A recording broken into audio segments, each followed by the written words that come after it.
प्यारे बच्चों, आज हम deviation because of two mirrors सीखने वाले। ये एक मिरर है, एक मिरर है। अब अच्छी तरह से देख लो, एक लाइट रे जो है ना इस डायरेक्शन में एंटर हो रहा है, एक मिरर से टच होकर रिफ्लेक्ट हो रहा है, फिर और एक मिरर से टच होकर फिर से रिफ्लेक्ट हो रहा है। तो शुरुआत यहां से हो रही P Q R and S, ठीक है। अब ये जो मिरर के बीच का जो एंगल है वो थीटा है, हाँ? और ये जो एंगल है ना, ये भी अल्फा है और ये भी अल्फा है, इसको बोलो अल्फा डैश। ये भी बीटा है, ये भी बीटा है, इसको बोलो बीटा डैश, ठीक है। तो अब यहां पर एक चीज क्या है बोले तो, जो एंटर हो रहा है ना यहां से और एग्जिट यहां से हो रहा है, तो एंटर और एग्जिट के बीच का जो एंगल है ना उसको बोलेंगे हम डिविएशन, ठीक है। उसको बोलेंगे हम डिविएशन। और ये जो एंगल है ना इसको बोलेंगे हम एक्सटीरियर एंगल। ये एक्सटीरियर एंगल है और एक डिविएशन डेल्टा है। अब देखो यहां पर एक चीज गौर करने की क्या है बोले तो, यहां पर alpha plus beta plus theta is equal to 180 degrees, ये याद रखना है। ये तीनों एंगल्स एक ट्रायंगल के अंदर है, तो इसलिए ये सारे तीनों के तीनों मिलाकर 180 डिग्रीज होंगे। तो यहां पर alpha plus beta is equal to 180 degrees minus theta हो गया। ये इसको बाजू में रख दो उसको। फिर और यहां पर क्या है, alpha plus alpha dash plus alpha is equal to, ये भी 180 डिग्रीज। ये तीनों के तीनों 180 डिग्री, क्योंकि ये स्ट्रेट लाइन है ना, तो अल्फा डैश हो गया 180 माइनस 2 अल्फा। उसी तरह beta plus beta dash plus beta, ये तीनों के तीनों मिलाकर 180 डिग्रीज है, क्योंकि ये भी स्ट्रेट लाइन है। तो इसमें से बीटा डैश क्या हो गया 180, ये 2 बीटा माइनस 2 बीटा हो गया, ठीक है।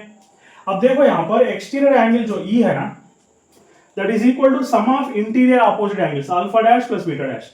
ये दोनों के बराबर होगा। Exterior angle is equal to sum of interior opposite angles. ये कॉन्सेप्ट है ज्योमेट्री के अंदर।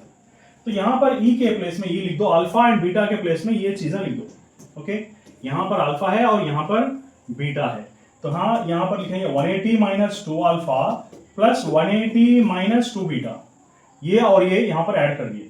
तो एक्सटीरियर एंगल इज इक्वल 180 क्या हो गया 360। सो 360 माइनस 2 को कॉमन कर दिए तो ये हो गया अल्फा प्लस बीटा यहां पर और यहां पर, ठीक है। तो ये हो गया ई वैल्यू। अब यहां पर अल्फा प्लस बीटा के प्लेस में हम ये लिख सकते हैं ना 180 माइनस थीटा बोल के। So E is equal to 360 minus 2 into 180 minus theta. तो ई का मतलब क्या हो गया 360 और ये 360 और 2 इंटू थीटा प्लस हो गया, ये माइनस तो माइनस प्लस हो गया, ये चले गए। सो एक्सटीरियर एंगल क्या हो गया 2 थीटा हो गया, ओके। तो एक्सटीरियर एंगल जो है ना इसका डबल होगा, ये जो है ना इसका डबल होगा, ठीक है ना। तो ये अगर 30 है तो एक्सटीरियर एंगल कितना होगा, ये 60 होगा। ये अगर 45 है तो वो 90 होगा, ठीक है।